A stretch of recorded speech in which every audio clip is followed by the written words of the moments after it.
mole for it to come into Asheville. It's one of the steepest. Right, and they lost on average 12 men per mile 12 men per mile, and they buried them in the rubble that they used to fill in along the tracks. Wow. Yeah. Take the old road. That has the potential for some spooky ghost stories. Yeah, they are. Well, the tunnel had a lot. As a teenager, I heard stories about that and stuff. And we used to come up here and hike in that area and stuff like that. And I heard about it. There were folk songs written about it and stuff like that because there were a lot of cave-ins. A lot of people lost their lives there and stuff. And I've never seen something on TV about it. It was built with inmate labor. Built with right, which was they went through the accounting costs, but they were pretty interesting. I think. But it was basically basically built by freed slaves that were now prisoners. So it was built by primarily male blacks that were now prisoners after the Civil War. Laws changed, and it was no longer legal to have slaves, so they had prisoners to build the railroad. That's how that works. It's pretty awesome. That's how laws work, Most of the time. On that depressing note. Did they have to wear vests? Vests? I don't think there was no OSHA then. I think it was. You go into that tunnel. If you come out, you can have food, and you're lucky. They wore the classic big, wide, black and white stripes. Oh yeah, the stripes Chains and the chains. They had the chain gang. legs. Yeah. Right. Chain gang. And they worked them and killed. They killed in a 10-mile stretch. There was like 125, I think. Yeah. So over 12 men per mile. Yeah, it was one of the highest. It's not like the construction inmates casualty working sign you rates. see on the No, side of the highway. a little different. It sounds like Panama Canal numbers there. Worse. Yeah, probably. Well, Panama Canal numbers were mostly from mosquito bites and stuff. Malaria. These men were just simply worked to death. Yeah, it's a gruesome story. They wrote songs about the Swananoa Tunnel, and this is the first time I've seen. That's the first time I saw it. That's why I was fascinated by it. This was well done. Yeah, awesome. It included the accounting costs. How they made the decisions to contract the labor and the problems they came in and how even the laws, how they changed the laws so that they can use the labor and who's in charge, and which was really interesting. At the end, they had the sheets. So there was something on URTV that they showed. Yeah. When was this? Well, maybe they can reshow that. They'll show it. Yeah. I don't know what the name of it is. I don't know what the name of it is either. When was it on? They've shown it several times. Yeah, it was on the past 2 weeks. It's good. We can ask Jen to replay it. She's right next door. You can ask at least what the name of it is, and she could find out how to look it up on the schedule. Yeah. Okay, cool. It's really good. That's one of the best pieces to come along. I mean, it particularly thrilled me. Well, I was first introduced to the Swananoa Tunnel from a man named Tom Hosick, who was a research chemist at Bowman Gray School of Medicine, who was a friend of my father's, and who I get a lot of my mad scientists from. What I don't get from my father, a lot comes from Tom Hosick. And Tom Hosick actually took me the first trip that I ever went up to Swananoa Tunnel. A bunch of us rode up there with Tom. We lived in Winston-Salem, so it's a few hours down the road to come up to Swananoa Tunnel, and we hiked down to Catawba Falls from there the first time and stuff like that. But Tom is dead now, and when I saw that on TV, it made me. I was like, I wish Tom were alive to see this, because the show's good. So the show's really well done, and they have some teacher that talks too. Yeah. That she found out a lot when her class started studying about it and stuff like that. Yeah, there were a lot of facts in there. And it's good to bring that up, because the old people from around this area know about that, but that's some of the local history that is beginning to vanish. Yeah. And this was brought up. This is wonderful. This is excellent, and even more could be done on that. But this is more than I ever expected to see on Swananoa Tunnel. Yeah. We came up here hiking. We came up. We didn't have proper maps. We had a railroad map. Yeah. Because we used to go chase trains. Tom did recordings too of steam trains and stuff like that, and we used to go what we call chain tracing or train chasing, and we would Come on in. Ralph, come on in. We had the subways in we're just Brooklyn talking if about we're playing Swananoa stickball. Tunnel. Have you seen the thing they're running on URTV about Swananoa Tunnel and about the About the railroad tunnel? Yeah. Uh-huh. No, but I can tell you something about it. Come on in, tell on us in. about it. Come on It's in. Ralph Since Rollins. you got cookies. Oh yeah, Yeah, we've got Start good with stuff. this. Hi, folks. Get your fortune, that's right. Is he on camera? Yeah, he's on there. Not too Yeah, much. you You can't lean back. You got to scoot up, scoot on in a little bit. Leaning in. Cool. Scoot that chair on up into the middle of that a little bit. Chocolate. Pass me some of those cookies. How you doing? Brownies are I fantastic. want to eat that stuff. More? Okay, aren't they? Good. Listen, you've been able to get me all Oh, the you're places I don't go to. Fantastic. Oh, good. You know, especially Cherokee, or some people say Cherokee. I don't know Actually why saw they your say show that. yesterday after we were here. Do you watch public access TV at home? Yes, I do. Okay. And it's very interesting. Yeah, it's the best thing on Even it. the other shows besides mine. We have No, some. I watch everybody because Right. I can learn from anyone. Right, we have some really Yeah. dumb stuff on, but with all the dumb stuff we've got on, we're still the best channel on the air, I think. What do you Oh, yeah. think? At least in the known universe, and maybe somewhere else, somewhere far, far away that's better, but I haven't seen them yet. I don't get them on my satellite. You want to see this thing on the Swananoa Tunnel and stuff? Yeah. It's good. It's really good. Well, you know, it took the railroad, it was the Western Carolina Railroad then. It took it from 1852 until the 1870s before it even got as far as Old Fort. Right. It took them most of a decade to go over Old Fort Mountain and build the tunnels and all the switchbacks. It was a marvelous feat of engineering, but it did something that was very important. It opened up the valley, the big Right. valley that Asheville's in, and then that was followed by the highways. And Right. That's so they say that's when now we got a lot of people coming in. that's when they say that's when the sun shined into Buncombe County, coming through the over the Continental Divide there. Yeah, Eastern Continental Divide. Eastern Continental. What's amazing about that is engineering feats like that, people don't have the patience to be building something for 20, 30 years, I don't think, anymore. And that's something else most people don't know is that the Swananoa Tunnel goes directly under the Eastern Continental Divide, and the water that drips down inside the tunnel that runs out both ends of the tunnel, and where it runs out one end, it goes directly to the Atlantic Ocean, and the other end, I guess, goes to the Mississippi River, doesn't it? Exactly. Yeah. Yeah. And a few years later, they brought the railroad up the Saluda grade and came into Asheville from the south. That was almost as much of a engineering feat. Yeah. Then they followed the French Broad into Tennessee. Yeah. And didn't they have to change the rail gauge at some point on the one that came through the Swananoa Tunnel? Yeah, I think it was originally narrow gauge. Yeah, that's what I think. It was originally a state-owned railroad, and then it became commercial, I think, in the 1890s. A number of companies have owned it, but Southern Railroad owned it the longest, and now Norfolk Southern. They bought them out, didn't they? So where exactly is the tunnel located? On the other side of Black Mountain. Yeah. Yeah. Okay, you know when you head east on I-40, and you know when you after you pass Black Mountain and everything, That's then when Ridgecrest, yeah. You go Ridgecrest, and then you get ready and you go down. Mm-hmm. When you get to your highest point, if you could look over to your right and down a little bit, the tunnel is running down under there. That's where you go over the Eastern Continental Divide. It's going under the Eastern Continental Divide. Right there's the spot. I know you take the old road. They still use it going for underneath. Yeah. purposes? Yeah, trains still run through there, don't they? Yeah. Oh, yeah. Freight trains. But they're talking about instituting passenger service between here and Greensboro again. I've been hearing that and hearing that. It's, And a tourism line too. I heard from Statesboro going all the way to Biltmore too, coming through Black Mountain and Old Fort, and kind of like the So what's the name of the train? Yeah, the trains up by Cherokee up Dillsboro, that way. Great Yeah. Smoky. Yeah, Dillsboro. they're really nice. I took one of them. I really liked them. They were entertaining and nice. But they talked about that too. Yeah, yeah.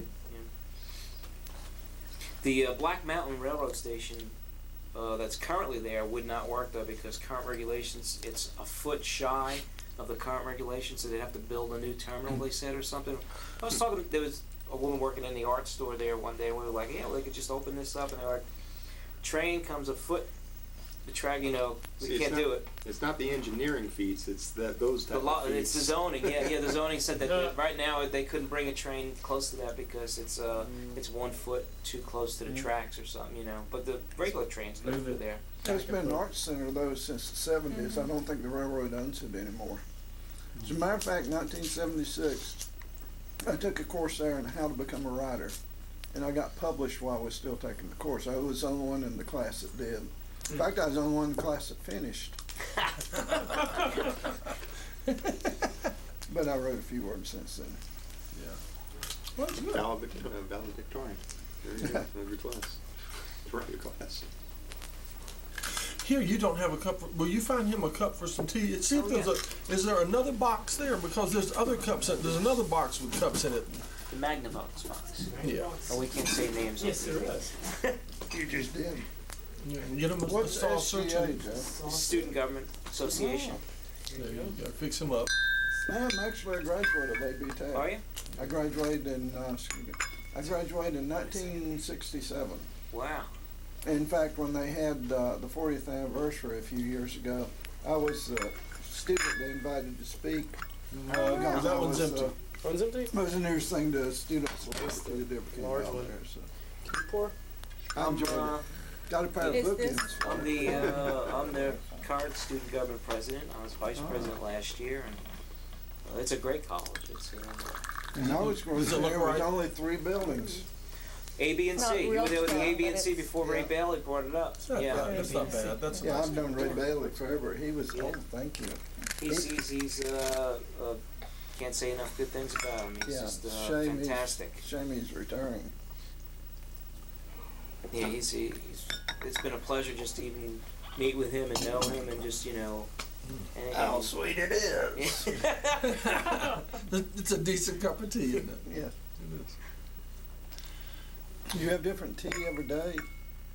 Not every day, but I have about 4 or 5 or 6 different kinds here. Yeah. That's very good. Upper slope before the rains. Hmm. Upper slope before the rains. Upper slope before the rains. Yeah. One must develop a taste for tea. I see. All right. All right. Well, you know what? People who have developed, I get my best comments from people who have a developed taste for tea. I do have a good cup of tea here, do I? No, You do, indeed. Now, is this a microphone? It is. It's got a PZM. little bit of Pressure. sugar on Almost it. like a dessert tray now. Pressure zone microphone. Yeah, and you should have heard it. If the You should have cookies heard it. could talk. The wrapper from that candy bar crinkling in it was really. Yeah. And when he dinged your cup, it was like ding. Actually, I just added a mic somewhat similar to that to my setup. That's called a boundary mic. It Right. works. It works because of the boundary with the table and Right. audio bounces off of it. That's right. It's, Did you get one of very the scientific. one of the Crown brand? Mm-mm. No, you got a different one. Yeah. Okay. Starts with an S. Hmm? Starts with an S. Oh, really good. I say brands, but You're getting close. I'm guessing Sennheiser. Is that right? No, you're getting closer. You're sure has one. Okay. Sure enough, yeah. Okay. I can't say that though. You did. Really? You can't say that? I do. I say Oh, you probably can. I'm all about talking about my microphones. This is Yeah. microphones are a big conversation at our tea parties. You know, I'm a How microphone much does person. those run? Well, they're not for sale anymore. When they were for sale, I think they were $59. Yeah, and that's about what the Shure is running now in that range. They're pretty inexpensive, and they're used primarily for conferences and things just like this, where they pick up the whole table. And that one's modified as well. Of course. I modify my mic. We didn't know that. I don't know what your program is. Yes. Well, he has several. 3 of them? 3. Yeah, it's got 3. I have Ralph's stuff on Tuesdays at 8:30, which is a compendium of stuff. I have Rapid Ralph Runs the Roads every Saturday at 6 p.m. in which I cover Western North Carolina for those who don't want to be bothered. It's like touring Western North Carolina from your living room chair. Yeah. He puts a camera, like I say, on the dashboard of his car, and he drives around. Yeah.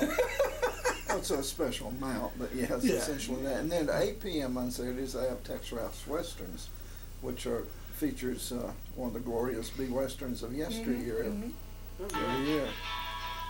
Oh, you don't believe that? Somebody's calling in. Yeah. It's the company. Excuse me a moment. This might be money. You know, we need to be in touch with him. He knows about money. You know. This might be Always have to have a money guy.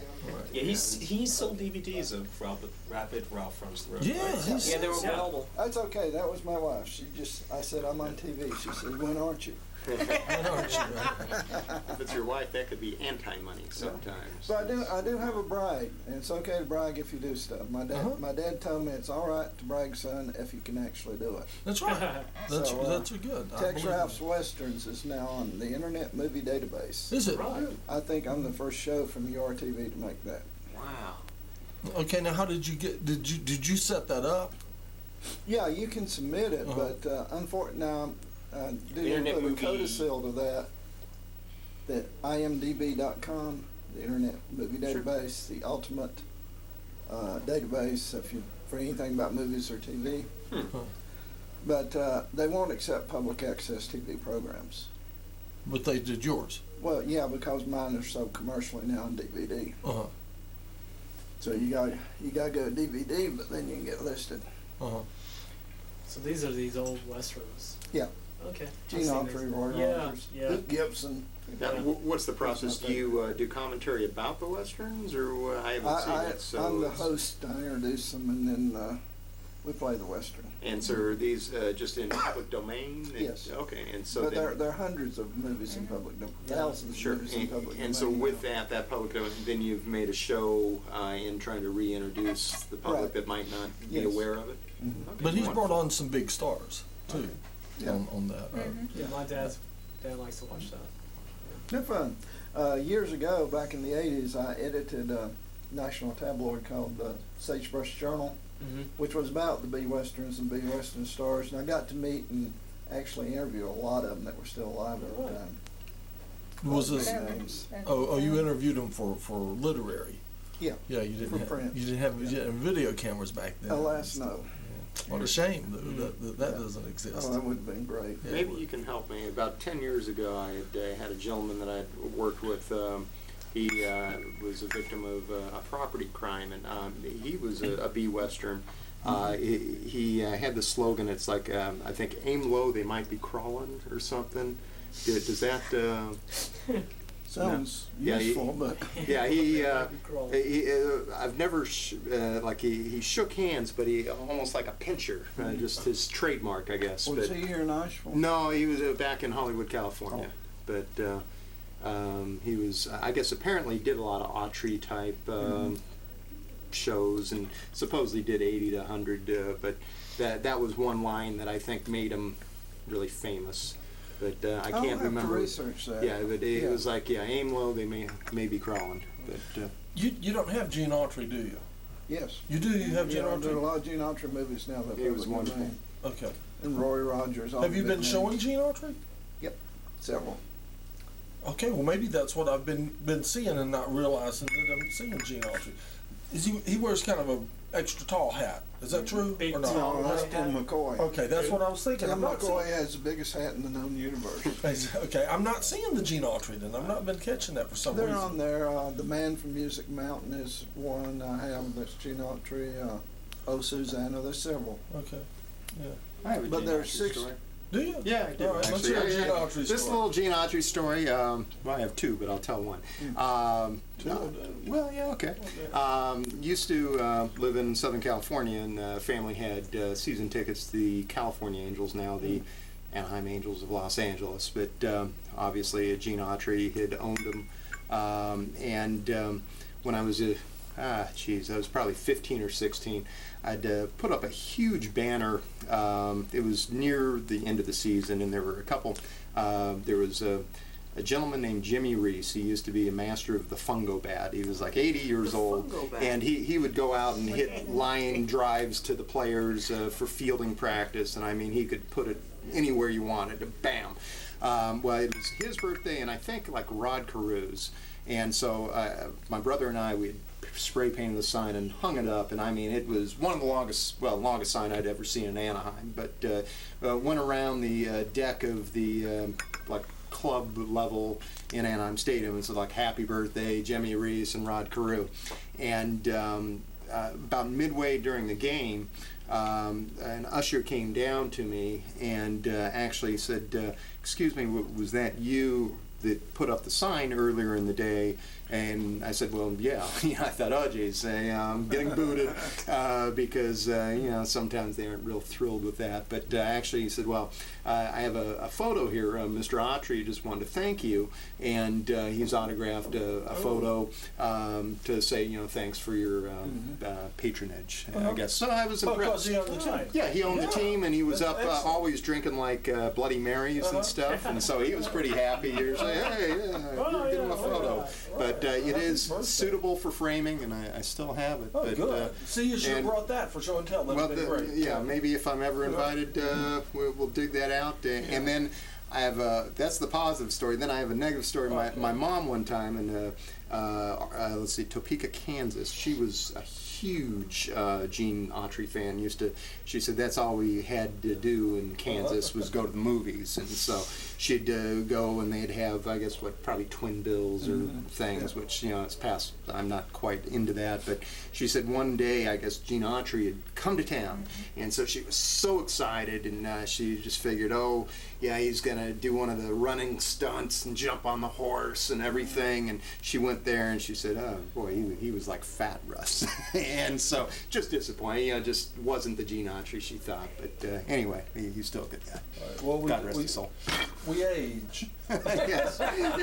So she said, they had to like help him up on the horse. Some of us don't lose our skills.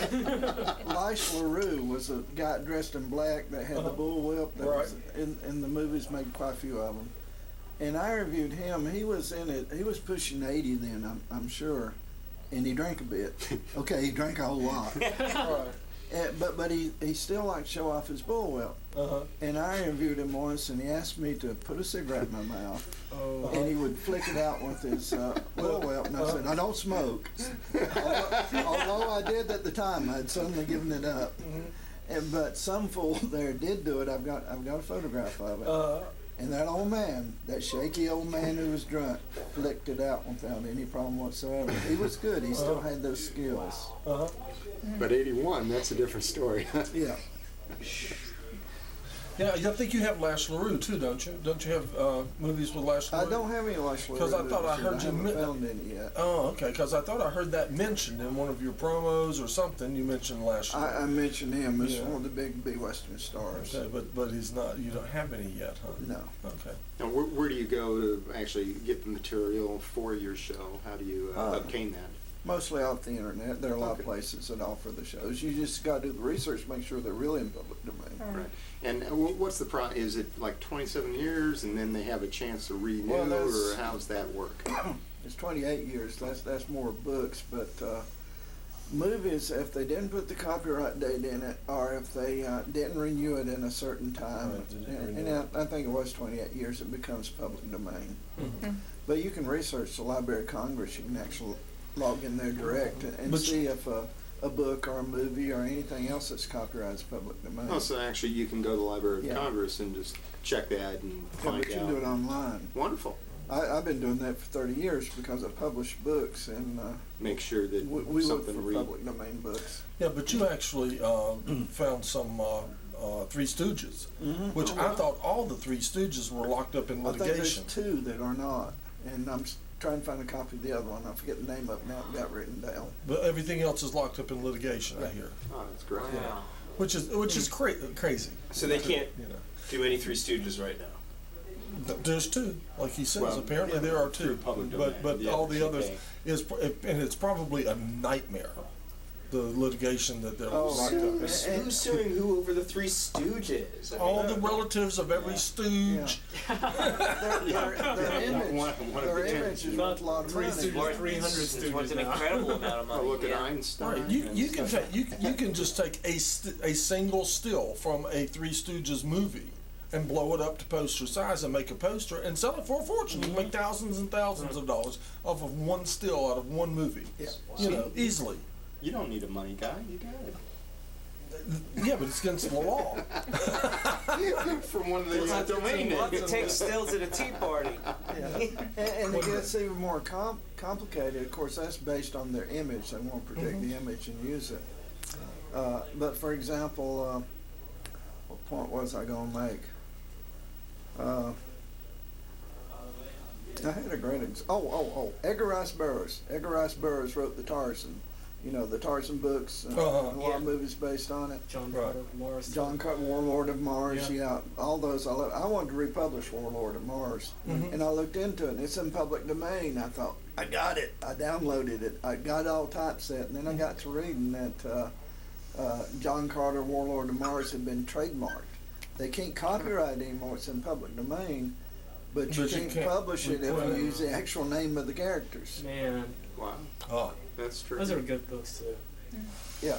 Oh, I read all those when I was young. Now the trademarks last longer than the. Yeah, trademarks will last longer. Copyrights now last for since 1978 when they changed the law for the life of the author plus 50 years. Plus 50. Trademarks, I think you have to establish interstate trade every 20 years. So, Yeah. and I think there's a re-registering process where, every 20 years So on a one- trademark. It's not hard. You It's just not One hard. sale over I- the internet, yeah. I guess, would be. I own several trademarks. You just pay a trademark attorney Just and take, yeah. they renew it for you. do you think we could market DVDs of the reruns of the Tea Party? Do you think there'd be? I hope so. Are you recording them? You see the machine right behind you, right to No, your. I don't have eyes. Oh, There's a machine there to your right. there is a machine there. Yes. Is the little red button on? Yeah, see what it says up in the the top right hand corner of the Says TV recording. The screen. green button. Look at the TV screen up in the top right hand corner of the I TV was a screen. chef for a long time, and I always used to say, So it's sometimes recording. I think I'm cooking, Good. but the oven's not on, See, everything's Exactly. working, and then you're like, well, not really. Yeah. Exactly. Did you make the cookies, Joe? No, I just brought them here. We had a Earth Day Festival at AD Tech. Went really well. We built a village in the middle of campus, and we had inspired environmental awareness and stewardship among the students and visitors. And our main theme was recycle to win. Everyone who recycled got a raffle ticket, and then we had a raffle for prizes donated from local businesses. So it was a great event and great afternoon. But that's where the cookies came from. I said, I'll take these. I said, I'm going to a tea party. They were like, what? I said, yeah. Excellent. What an excellent thing to bring to the tea party. Did you do a brownie? You got one, don't you? They're good, aren't they? I've done like 4. Yeah, those brownies are really good. Yeah, I won't have to eat supper for a while, Not for 3 days. Yeah, there's some pretty beefy brownies out there. They've got some chocolate. Now, there's in it. fortunes in there, too. You got to read your fortune. Okay. Yeah, we didn't do that. We should have. You had about 14 there. We're running Yeah, close on time, right? But Well, it's just nothing ventured, nothing gained. 3 minutes. It's nothing. Yeah. Oh, When- we got 3 minutes. when's your show on? The live show? Live show is Wednesday Right. from 8 p.m. to through 9 p.m. and that's this coming.